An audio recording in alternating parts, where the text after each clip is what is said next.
Can we use Burkhard Heim's model of life and the psyche somehow to talk about issues of health and disease?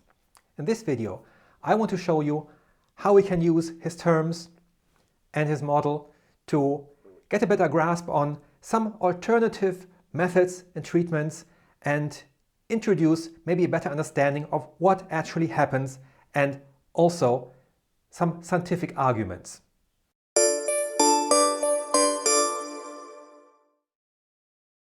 Hello and welcome to 6 Dimensions in Color. My name is Hannes Schmidt. On this channel, I introduce you to Burkhard Heim's worldview in understandable language and with clear examples. In the trainings I offer, the Natal trainings, I teach you how to use your intuition and access higher sources of information. It took us 10 videos or 11 or 10 videos to come to the point where we can begin to use Burkhard Heim's model to apply it to some really interesting everyday questions. And it is still far from complete. So in Heim's model, the concept of health and disease can be viewed through the lens of this hierarchical organizational structure in which the higher hierarchy levels organize and control the lower ones. Heim used this model to, for once, categorize the living species, the known species, into different levels of evolution and also the parts of a living body into different layers of complexity. And there are two possible principles which relate to health and disease. And to make this more specific, let's talk about some specific disease. So let's talk about heart disease. The first possible issue can be that simply the structural layer of question itself is too weakly organized or has too many direct influential factors that are lowering its organizational potency. So in the biological hierarchy, the heart would be one level below the entire body. That's totality 14. So the organizational potential of the heart itself is weakened. And that can be caused through the factors you all know, like lack of exercise, poor diet, environmental stress, direct stress, or also genetic predisposition. So the heart's ability to function is compromised through these factors. And it cannot really manage the streams of activity that it should.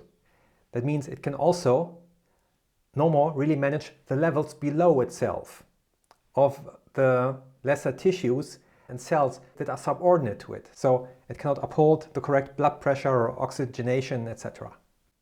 And of course, this can be compensated to a certain degree. Other parts of the body may, in terms of organization, may lend some of their organizational potential to the heart so that it can remain its function. And in healthy individuals with a healthy immune system, that's usually not the issue. And anyway, in general, the whole body is a balanced system, which is a cooperation. And if one part is weakened, the others kind of take over or provide energy to heal the part diseased. So that was the first principle, mismanagement on the level in question. The second principle is mismanagement from higher hierarchy levels. And this mainly means psychosomatic influence. As you see, there is only one physical superior organizational level, which is level 15, which is already the whole body. But the more interesting parts are the psychical levels, which have ill course of their own, which organize the living matter and which also form the whole psychic body that we have with all the feelings and blockades, etc. So there may be stress, there may be unresolved trauma or chronic psychological conditions. They all tend to create imbalance in the whole organism. With organism, I mean the completeness, the holistic unity of body and soul, if you want, of body and psyche. So it's well known that chronic stress leads to high blood pressure, which over time damages the heart and the blood vessels. So a stressful job, an unhealthy relationship, that all can cause psychic stress that is expressed through the body. This is what we call psychosomatic in the purest sense. That means in this case the heart itself has no health issues, but the higher organizational levels, they are not able to let it do its work properly, let's say this way. And over time, this will disrupt the harmonious functioning of the heart and leading to heart attack, high blood pressure, or whatever. You can best compare it to a company where the boss has a negative outlook on making bad management decisions. So the individual employees can not do a lot to save the company from bankruptcy in that case. Best would be to quit your job and look for somewhere else. And on the other hand, it is well known that a person with a positive outlook on his life, with the will to become healthy again, for example after a heart attack, has a much better rate and speed of recovery and may completely recover even after severe surgery. And if you don't stop wallowing in pity and tell yourself how bad fate struck you, then that won't avail you to anything. A good doctor or therapist, no matter if he's practicing conventional medicine or alternative medicine, he will always look on the whole picture and not exclude any potential health factor. So we will counsel his patients on medication, on surgery, on diet, on lifestyle, but also on the psychological issues. Like change your job, get your relationships in order, and lead overall a happier lifestyle. Maybe work on yourself, on your spiritual forthcoming. I know a lot of you guys who are watching this channel are also interested not only in alternative physics, but also, of course, in alternative medicine. So I want to use Heim's model now to talk about some popular alternative medicine treatments and methods. Specifically, I want to talk about homeopathy, about bioresonance, and about acupuncture. Okay, let's start with homeopathy. Traditional medicine says homeopathy can't work because there is no substance in it. And it's true, after some cycles of dilution, chemically there's almost no molecule left in the vial or the pill that you are swallowing. Well, of course, that is true. Nonetheless, homeopathy works, I can tell from my own experience. And many of you will have made the same experience. So why does it work in Heim's model? In Heim's model, we have learned that every piece of matter always has attached transcendent terms, the so-called A terms of his model of elementary particles. These A terms represent structure or the idea behind the substance. Ideas can also exist in a detached form. That means they do not need to be connected to physical matter. And now it's quite easy to imagine that through the working process, like the shaking of your flask, somehow is transforming the structure and making it a purely transcendent but persistent idea which is still attached to the pure water maybe, or the pure sugar. And this pure structure then of course can be ingested and it can take its effect.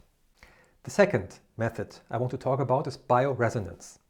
Bioresonance is based on the idea, or rather the scientific finding, that every cell, every organ, every biological structure has its own harmonious oscillation, its own electromagnetic frequency. Healthy cells and tissues emit harmonious frequencies, and diseased or unhealthy ones, those patterns are disturbed. And bioresonance does two things. The first is to measure the frequencies that come out of your body, out of a certain tissue, and diagnose, is this a healthy pattern? And so the root cause of a condition can be found quite easily. And the second is then, of course, to retransmit the frequency that should be there in the first place. The device creates counter frequencies, and usually it takes a few treatments, but in the end, these counter frequencies, they will put the cells back into the healthy status. In relation to bioresonance, you often hear the term information, or that the cells are informed or re-informed, or bad information deleted, etc. In terms of Heim theory, we are talking of structural fields. And that's not exactly the same thing as information. You could say the structural fields, they carry information. But it's still something more than that. It's also, well, for one thing, one thing is certain, it's not the electromagnetic energy that does the healing. It is the information, or let's now talk in Heim terms, the meaning that is carried by the frequency. Imagine a melody. A melody has meaning. It's not just sound waves or an overlapping of sound waves. It has a meaning for you. And that's the same thing with what is played back to the cells through the bioresonance device, and that causes the healing effect. But what is meaning? Meaning means we have a higher organizational level. Each level denotes a level of meaning. So the higher we can impose a meaning, the more effective it will be. Of course, what you can transport through an electromagnetic frequency is limited, but still it can help with a huge number of conditions, and it's of course surprisingly easy, non-invasive, and compared to what other medicine is around, also surprisingly cheap. Well, that holds true for all the alternative things, I guess.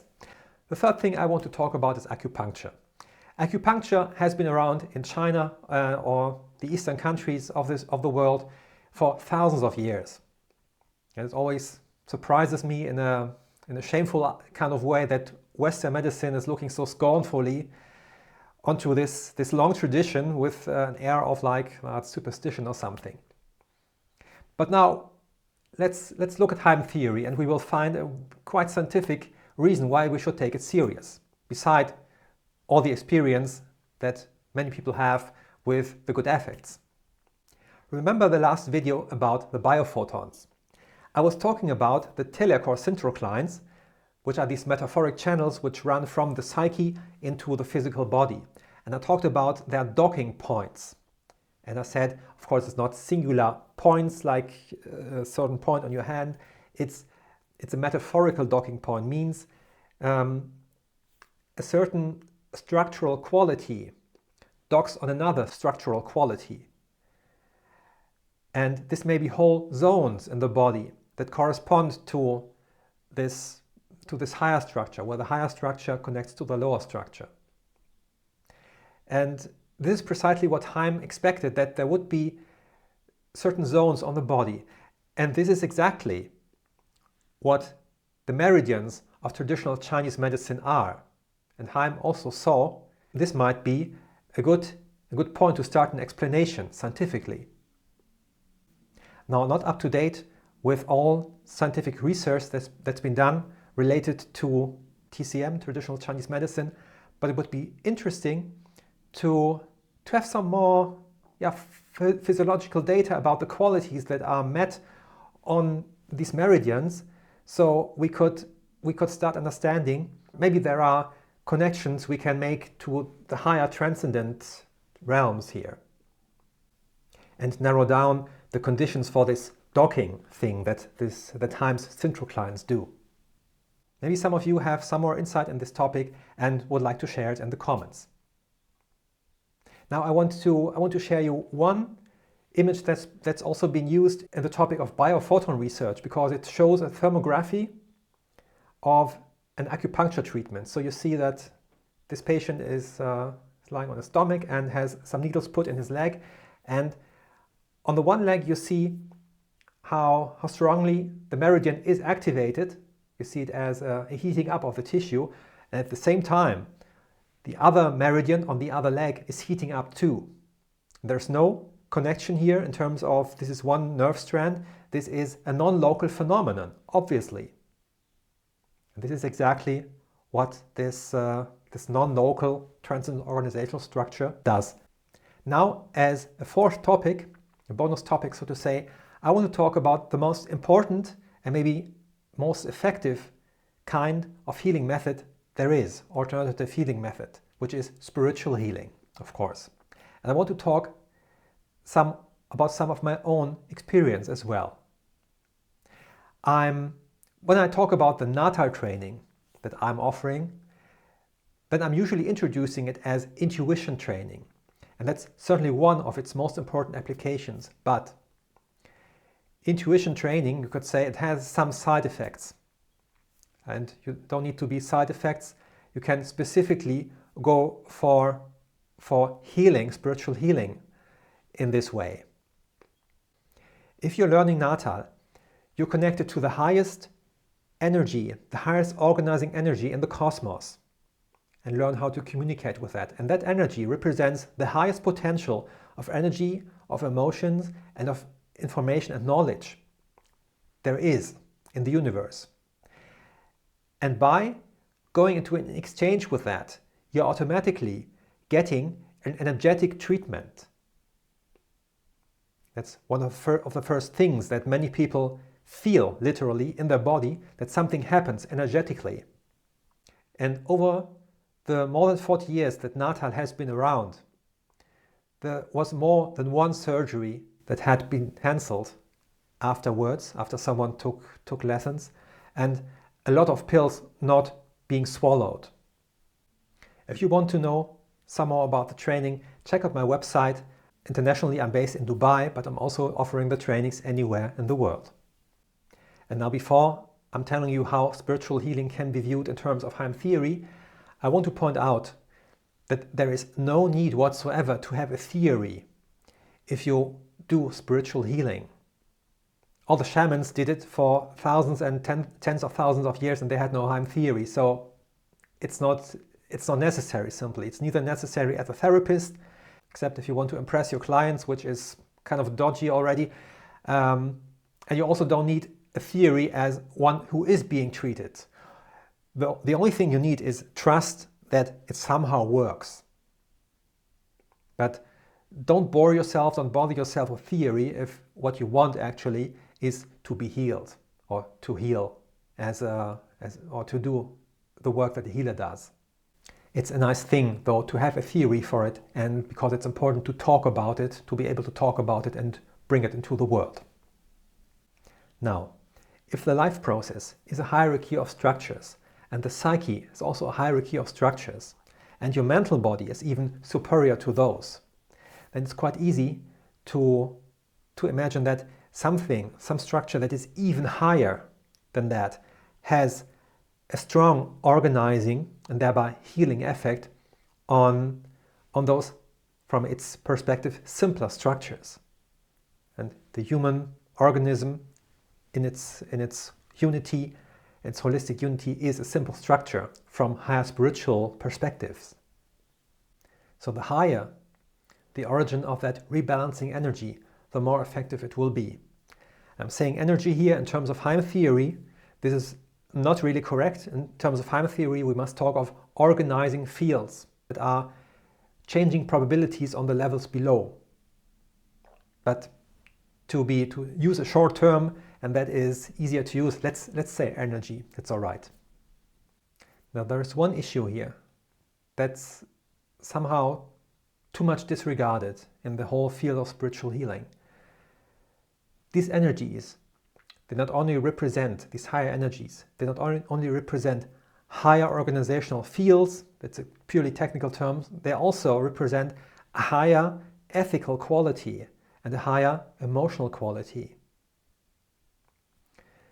And this is important because a higher ethical quality means it will not impose something onto the person, onto the client, which is counteracting his own free will or his natural development. In some cases, there may not be an issue. In some cases, it will just get like being treated like swallowing a pill, and the thing is done with very good results. In other cases, there are psychological issues that form a barrier, like that's what we call a blockade. And these blockades, of course, need to be resolved. These blockades are exactly what I was talking about when I was talking about heart disease, of unresolved trauma, childhood issues, etc., issues from past lives, etc. And in order to get the balance back there, the client needs to understand what's happening to him, what's been happening to him, so that it can be resolved. And this is the point where he needs to be led to this point where he realizes what was the issue, tears start running and the thing is coming out and is then understood and erased. And then the way is free and the higher energy can take effect. In terms of Heim theory, again, the higher organizational potentials, they will then structure the below levels so that things get in order again. And this may even break through to the physical level and cause spontaneous healing or whatever. Or at least a very quick and unlikely healing. We're talking about probability fields here, and one of the effects may be something very unlikely happening. And this may be from a severe condition, it's very unlikely to recover quickly. That's what higher organizational fields and low probabilities mean. Now, what I'm missing in Heim theory and other physical theories you can make about spiritual healing is the importance of emotions. Because the most important thing in the Natal technique are the emotions. It's nothing going without them. And in particular, Natal is about positive emotions, and the importance of positive emotions cannot be emphasized enough. When old issues are deleted, then the positive emotions can come, and that's one of the major differences to other methods that I'm always being taught by clients. It's not just me telling you. I'm always being told by clients that with Natal they can experience those emotions that should have been there. So it's not just all trauma being erased, it is feeling what you have never felt before because you could not develop it. Let's say someone had issues with trust because of past lives whatsoever, and when this is understood, suddenly he can feel how it is to be trustful. And that's something you get that's completely transformative and really puts you off thinking again and again of the old things, even if they are dissolved. They're kind of going in the background, and you can really start to look forward because positive emotions are looking forward. As a conclusion, I think there are many more interesting topics in the field of alternative medicine that can be covered, can be explained with Heim theory. If you have any thoughts on that, any suggestions, write them in the comments and I will address them in time. Now I hope you stay healthy, have subscribed to the channel, and are looking forward to more exciting videos on phenomena and the world of physics in 6 dimensions and in color.